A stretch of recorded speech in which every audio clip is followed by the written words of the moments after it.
Long मार्च अवामी मसाइल को दुनिया के सामने रखने के लिए निकाला गया। शॉर्ट टर्म मकसद सिलेक्टेड को निकालना, जबकि लॉन्ग टर्म मकसद जमहूरियत की बहाली है। तहरीके अदम एतमाद के हवाले से अपने पत्ते खुफिया रखेंगे। बिलावल भुट्टो जरदारी की डॉन न्यूज से खुसूसी बातचीत। इमरान खान के दौरे रूस की टाइमिंग को गलत करार दे दिया।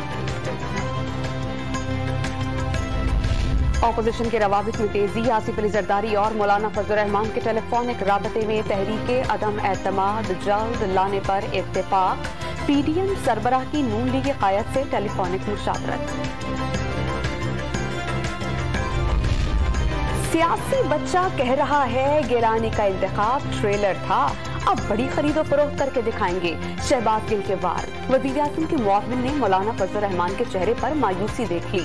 नून लीग और पीपी में अदम एतमाद लाने की सक्कत नहीं, फर्रुख हबीब का मौक़िफ़। कराची में डीजी रेंजर्स सिंध के ज़ेरे सदारत इजलास। सिक्योरिटी की सूरत हाल पर गुफ्तगू। शहर के सिक्योरिटी इंतजामात और लाहे अमल का तफसीली जायजा लिया गया।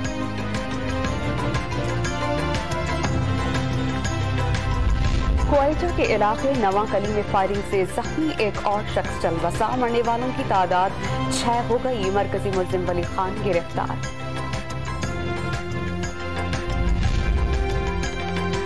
और क्वेटा ज़ियारत पर ख्वाजा सैफुल्लाह समेत बलूचिस्तान के 7 अजला में बारिश और बर्फबारी का इम्कान। प्रोविंशियल डिजास्टर मैनेजमेंट अथॉरिटी ने अलर्ट जारी कर दिया।